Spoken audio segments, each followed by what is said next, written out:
My name is Dick Boak, Martin Guitar Company. We're at the 2012 Anaheim NAMM show, and I'm holding our new D18. The D18 is an iconic model, originated in the early 30s. For many years it was made this way with an ebony fingerboard bridge and scallop bracing.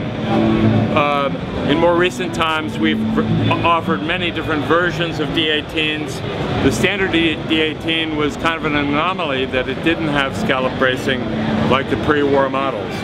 So now we've upgraded the D18 with scallop bracing, vintage toner on the top, an ebony fingerboard and bridge instead of rosewood, vintage style abalone inlays, open back tuning machines with butterbean knobs like the vintage D18s, light as a feather, a really significant enhancement to the D18, fantastic, bright, shimmering, brilliant, crystalline sound. The way a D18 ought to be. Like the D18 reintroduction, we've also upgraded the OM21, which I've always felt is the best value in the Martin line. The OMs are versatile, they're great for rhythm guitar, and they're also great for individual notes or finger picking. And this has similar specifications to the new D18.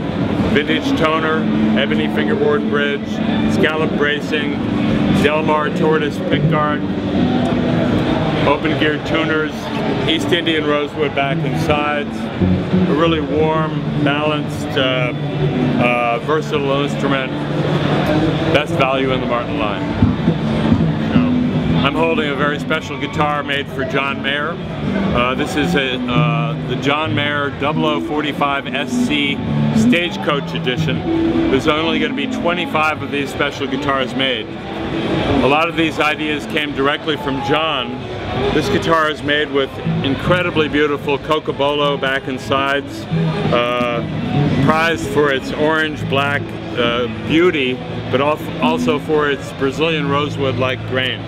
It's a fairly rare rosewood that grows in Central America up into southern Mexico. The top of the guitar is Adirondack spruce with beautiful pointed pyramid bridge.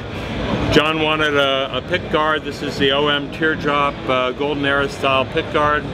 But the most unusual feature of this guitar, that was John's idea, was kind of a confusion as to why Martin had never, or for that matter any other company, had never done a continuation of the rosette. So you see that inlay normally comes down the side of the fingerboard, around and up. In this case, the side inlay here is mitered directly into the rosette, comes around and back up. But the rosette inlay makes a complete circle. This is actually done after the neck is glued in, hand inlaid, very excruciating work, but a really, really beautiful feature. This is a style 45 instrument with blue power shell throughout. Beautiful alternative torch inlay, also in blue power. Premium Waverly Irving Sloan side mount tuners with Ivoroid buttons. The reason it's called a Stagecoach edition is because Martin originated these style of guitars in the 1800s when guitars were delivered in coffin cases by Pony Express or Wells Fargo or Railroad. These are ultimate songwriting tools.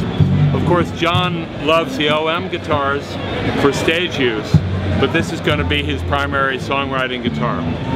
We had the great fortune of being with John yesterday for the media preview day, and he introduced the guitar personally and played a number of songs on it. We couldn't have a better endorsee, a better person playing our instruments. The OM45 SC John Mayer Stagecoach edition. Also in cocobolo, beautiful cocobolo. Our custom shop has introduced a limited run.